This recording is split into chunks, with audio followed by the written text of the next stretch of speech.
Venezuela के राष्ट्रपति की सत्ता अब खतरे में है? क्या निकोलस मादुरो को सत्ता से हटाने का प्लान बना रहे हैं ट्रंप ने तैनात कर दिए 15,000 सैनिक। ऑपरेशन स्पीयर का बिगुल बज चुका है। मैंने अपना मन बना लिया है, ये कहकर ट्रंप किस ओर इशारा कर रहे हैं? अब आमने सामने आ चुके हैं अमेरिका वर्सेस वेनेजुएला। ट्रंप ने तैनात कर दिए हैं 15,000 सैनिक। सबसे बड़े एयरक्राफ्ट से लेकर दर्जन भर युद्धपोत तक तैयार खड़े हैं और देरी है तो बस इस बात की कि ट्रंप बस एक आदेश दे। और अगर ट्रंप ने एक आदेश दे दिया तो अगले 24 घंटे में कैरिबियन आसमान मिसाइलों और जेट फाइटर से भर सकता है। नमस्कार, मेरा नाम है कनिष्का मिश्रा और आप देख रहे हैं जी मीडिया का डिजिटल प्लेटफॉर्म। दरअसल दुनिया के नक्शे पर एक बार फिर से युद्ध के काले बादल मंडराने लगे हैं और इस बार है अमेरिकी राष्ट्रपति डोनाल्ड ट्रंप वर्सेस वेनेजुएला। जी हाँ, वही वेनेजुएला और वही ट्रंप जिनके बीच शुरुआत से ही तनाव की स्थिति कायम रही है।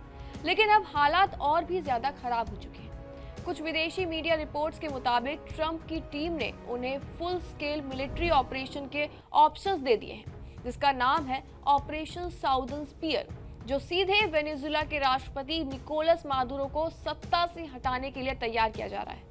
और यही वजह है कि करीब 15,000 अमेरिकी सैनिक, दर्जन भर से ज्यादा युद्धपोत और दुनिया का सबसे बड़ा aircraft carrier USS Gerald R Ford अब कैरिबियन के दरवाजे पर खड़ा है।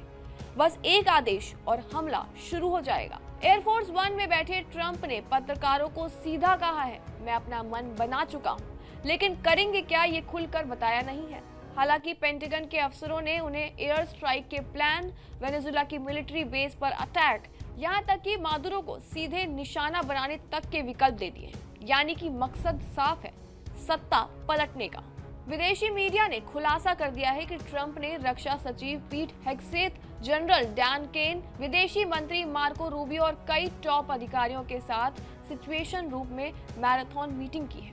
और ये सब संकेत देते हैं कि अमेरिका सिर्फ दबाव नहीं बना रहा, वो हमला करना चाहता है और हमले की पूरी तैयारी में है।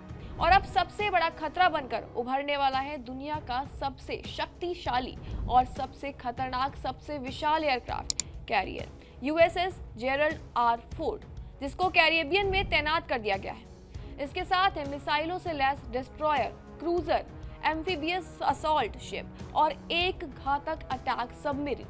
इतनी भारी फोर्स तब ही लग जाती है जब युद्ध तय हो और सिर्फ आदेश बाकी हो। दूसरी तरफ वेनेजुएला भी पीछे हटने को बिल्कुल तैयार नहीं है। मादुरो सरकार ने भी भारी संख्या में टैंक, मिसाइल सिस्टम, जवान और हथियार तैनात कर दिए हैं। यानी आसान भाषा में बोले तो वेनेजुएला भी फाइट बैक के मोड में है। हालांकि आपको बता दें कि रूस जैसे पावरफुल देश भी अब वेनेजुएला के सबसे महत्वपूर्ण रक्षा साझेदार रहा है। रूस ने वेनेजुएला को टैंक, लड़ाकू विमान, हेलीकॉप्टर, मिसाइल प्रणालियों और छोटे हथियार दिए हैं।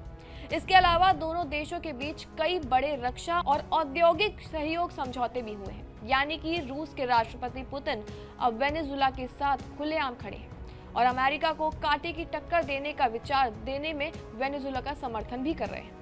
और इसी बीच वेनेजुएला ने भी अपनी आर्मी को अलर्ट पर रखा है। और अब सवाल ये है कि क्या कैरिबियन में एक नया युद्ध शुरू होने वाला है?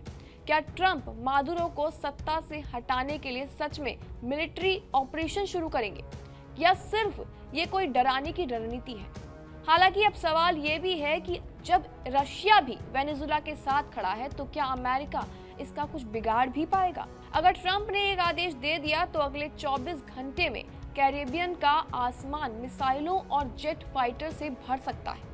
क्या सोचना है आपका इस खबर के बारे में? कमेंट सेक्शन में अपनी राय जरूर दें और देखते रहें जी मीडिया का डिजिटल प्लेटफॉर्म।